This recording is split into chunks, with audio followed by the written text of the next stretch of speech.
How's it going, guys? This is Ryo Murata, photographer based in Tokyo. Just a heads up, in the beginning of this video, I kind of just wanted to see what would happen if I moved my camera to the left side to give you guys a different perspective of things. And this is going to be a super long video, so bear with me. This is like one of those videos where I wanted to make a video on point and shoot cameras. And in my history of shooting with film cameras a long time ago, and a lot of people don't know, but I actually lived in the United States. I lived in Clarinda, Iowa for like 7-8 years. Back then when I was, I think, 4 or 5 years old or so, I don't remember, or maybe like an elementary student back then, my parents owned a Canon Autoboy, a point and shoot, a famous one that I still remember.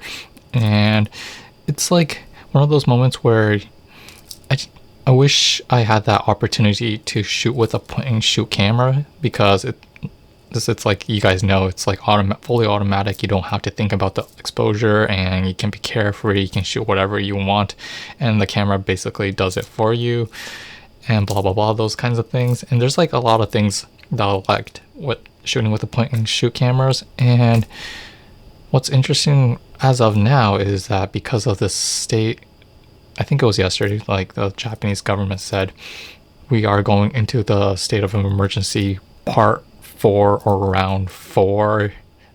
Makes me want to wonder. I wanted to sort of purchase a point and shoot, but because of that state of emergency, I thought, okay, I'm gonna stay indoor and just window shop online. And I just basically, what I did was went online thrift shopping.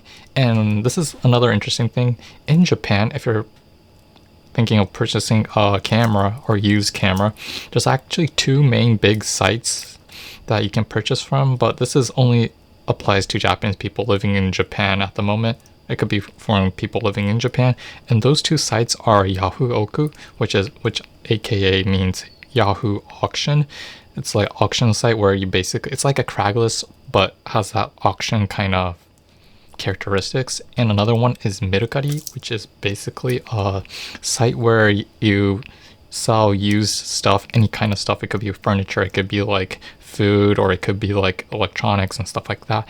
And it's interesting because if you come to Tokyo and go camera shopping, more likely you won't be able to find the camera gears within these what we call brick and mortar camera shops within Tokyo, due to the fact that those 2 sites are basically supplying the used camera market as of 2021. And not many foreigners know about this, but the really good camera equipments are being sold within those 2 sites, which is limited to Japanese people. And the reason behind that is because when you try to sell camera gear in Tokyo, what happens is that the retail shop takes this margin fee, which is a quite significant amount, and people are starting to realize that if you sell it on those 2 types of sites, you actually can make more profit, and you basically can reclaim those margins that the shop owners receive. So more and more people are basically selling stuff on Mercari and Yahoo Auction, then selling it to Map Camera, Kitamura. Those are the famous 2 locations to sell camera gear. So I went off topic, but I actually purchased my point and shoot from Yahoo Auction. And going back to topic, I went ahead, and this was a really curious one. I wanted to purchase a point and shoot from Fuji, because you guys know my favorite camera is a GW690, and I wanted to accompany that by purchasing a Fuji's point and shoot. So I went ahead and purchased the Fuji DL-1000, what's it called, zoom date. And I'm not sure about, I don't have that much experience with Fuji's point and shoots, but it seems like they make a lot of varieties with their zoom date series or date series. I don't know why they call it date. I mean, I'm a lonely guy looking for a date maybe, but yeah. And the main reason when I purchased this camera in particular was the price. It was roughly $10, 1,000 yen, and on top of that, I had to pay a shipping fee of 800 yen. So in total, I paid roughly $18 to $20, which is really good. And keep in mind that this is after doing extensive research, that Fuji's point and shoots either use two types of batteries. One is a CRP2 battery, which is really expensive, and before you purchase a point and shoot, do not purchase a camera that uses the CRP2 batteries because it is really expensive, like I said. But this DL-1000 zoom date that I purchased uses a C123A battery, which is a lot cheaper to like purchase from Amazon anywhere, and they're like likely to be available where you live, so that's something to keep in mind. Okay, so another characteristics that the Fujifilms like point and shoots have in common compared to other like rival companies such as Canon, Pentax, and Ricoh, and all sorts of companies is that, from what I see, Fuji's like cameras tend to have this like function of having a drop loading system, where basically the back side, when you load your film, if you have like a SLR like a Nikon F3, you basically open it wide open and you just stick in your film and stretch it over. This one in particular, you actually insert the film from the side and you pull the negative out, similar to sort of like a Leica, I guess, but it's not like a Leica, but it's like similar to that. And you basically pull the negative over to the right side and you just close it, and it automatically rewinds it, automatically forwards the film to the end, and then you basically keep on shooting, and it basically advances the film after you shoot, and it goes back and forth until you get to the end of the roll, and it basically rewinds after you finish shooting your 36 exposure or your 27 exposure. This camera has a DX coding, which means that depending on what kind of film you use, ISO 100, 200, 400, the camera will recognize that DX code, and you can basically keep on firing and shooting at that ISO automatically. So yeah, the Fuji DL-1000 zoom date has a focal length of 35 to 80 mil, which in most cases, like, it will be sufficient for the majority of people. 35 is rather wide and 80 is a tight telephoto, so you can get like everything within the frame. And it's interesting about this camera is that it makes this weird sound when you're trying to like zoom into your subjects from 35 to 80, and it sounds like as if you're out of this world. It's those mechanical zooming sound, you know. And honestly, if you're zooming into something or someone, they might realize that you're taking a photo, so be careful with that. And my monitor just shut down, so let me just get that up. Okay, so this time around, I kind of debated like what kind of film stock to shoot with this camera, and there was like one film stock that I never shot, period, which is the Ultramax 400 from, not Fuji, from Kodak. And it caught my eye because like out of all the budget ranges, budget film stocks that Kodak produces, so they have the Kodak Gold, Kodak Color Plus, and the Ultramax. Those are the budget, I would say, film stocks right now as of 2021. The Ultramax like sets itself from the other like alternative like film stocks because, to me, from what I see from Flickr images and all those people who like shoot with Ultramax, it has this sort of like a realistic look, not a nostalgic look, but more like a realistic look, as in like if you shot with a Kodak Gold, it has sort of like a warm vibe to it, but this Ultramax is, it's somewhat neutral, similar to the what I call Fuji's lineup. So it caught my eye, and I just wanted to shoot with this film stock to see how it would like look. And to sort of like mention like where I shot this time, I went to a location called Jindaiji. This is, how should I say it? It's actually the oldest temple in Tokyo, period. And it's not like located on the urban area, it's actually located on the suburban area, sort of like a remote area.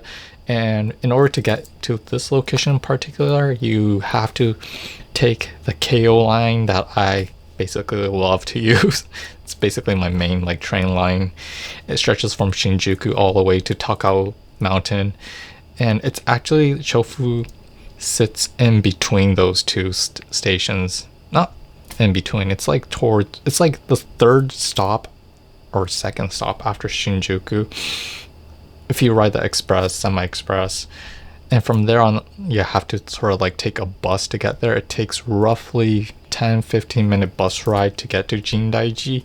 I personally, due to the state of emergency round full, I wanted to sort of like appreciate the scenery and instead just walk there. And if you actually walk there, it's quite far away. It's like 45-minute walk. So, and in order to get there, you have to sort of like go up a hill and then go down, and that's like Jindaiji area.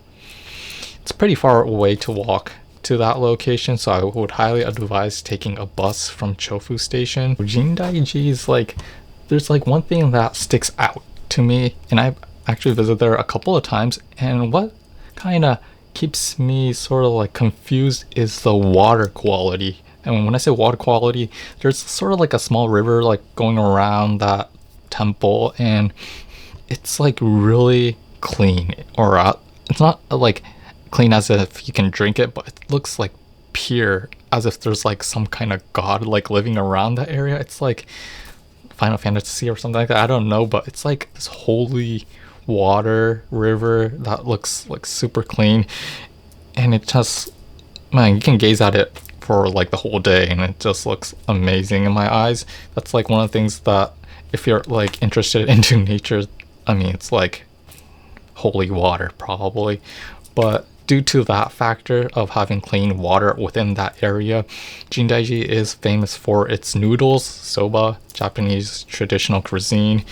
And due to this pandemic, it's not wise to just go out and eat. So unfortunately, I wasn't able to take footage of that.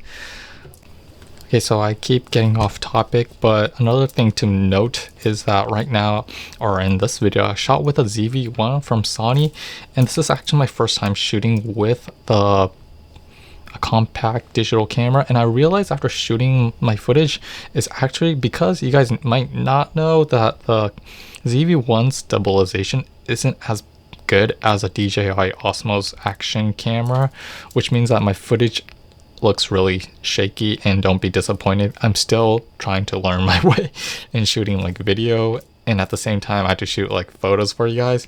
So yeah, I'm like trying, it's like trial and error. I'm gonna mess up a lot of times probably, but hopefully in the end improve over the course of the year. And yeah, so my long conversation sort of ends right here. And yeah, and this is sort of going to be sort of like a lazy journey of me just shooting with a point and shoot. I mean, there's not much to do with the point and shoot cameras, just shoot photos and not think much about the exposure, the composition, and yeah, and soaking in the warm sun. It was like sunny during this day, so, and shooting random shots along the way. Nothing serious, just shooting with the Fuji DL-1000 zoom date. And yeah, let's get going. Jindaiji Temple, located in Chofu, Japan, with a DL-1000 zoom date with a Kodak Ultramax 400. Let's get going.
things to point about shooting with a point and shoot camera, and a lot of people will be probably disappointed shooting with a point and shoot because probably 100% of the times all the images will look underexposed. It would look really dark. And I mean, there's nothing wrong with a point and shoot. It works that way, and I guess it might be due to the fact that these point and shoots, because they're automatic, they sort of like, first before you take a shot and when you press the shutter, the camera itself basically not spot meters, but like meters the whole scene, and it just calculates, okay, so where should I like shoot in order to get a proper exposure. And I guess these like what we call point and shoot cameras tend to sort of like not overexpose the highlights, so instead of doing that, it wants to have all the information within that shot, so it tries to like shoot not in the directly in the middle, but a little bit like sort of like underexposed by 0.5, underexposed by 1 stop maybe. And because the images look dark, I had to sort of like do a little bit of editing. I had to sort of increase the exposure by maybe 1 to 2 stops, and on the top of that I had to sort of like add a little bit of the red, not a little bit, but sort of like boost the midtone areas to get that sort of like image quality. And honestly, if you don't do any edits, it would look like this, which doesn't look pleasing to my eyes, so I had to do it like this.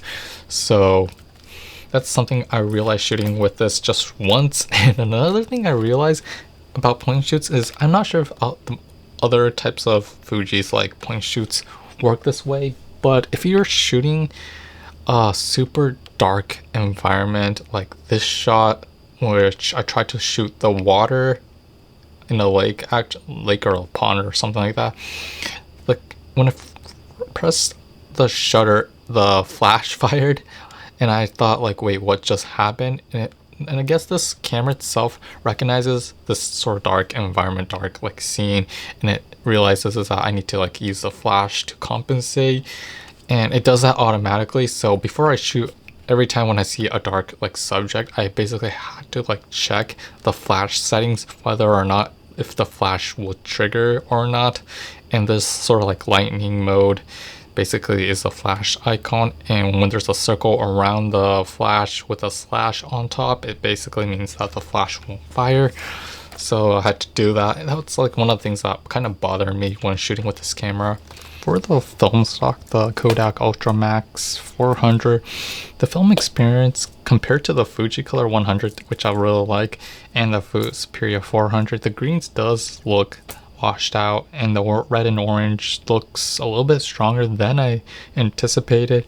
And this final edits will depend on that person, because how you view things will change. And in my case, because I shot with a point and shoot, you have to keep in mind that because the images were underexposed, I had to bump up the exposure by 1-2 stops, so there might be those color shift going on, and that happens a lot in film photography.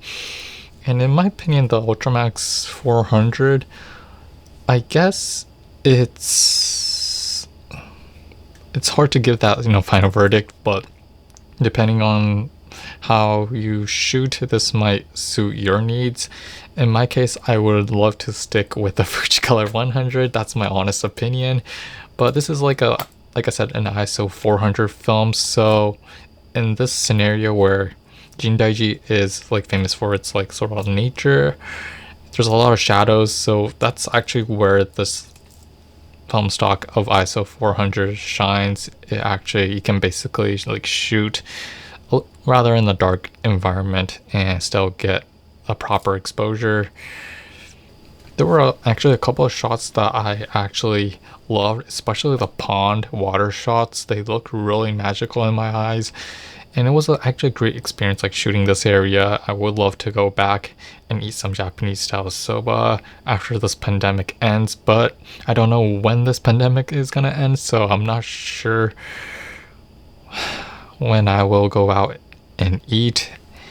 And yeah, like I said, this like Jindaiji is famous for its food, the soba, and its nature, and because it's the oldest temple around this area, it is worth like traveling. And if you ever have the opportunity, it's a great place to visit. So hope you enjoy this video. Please leave in the comments if you have any questions regarding the point and shoot camera, the Fuji DL-1000. And if you have any questions, please leave them in below, and we will see you next time. Peace.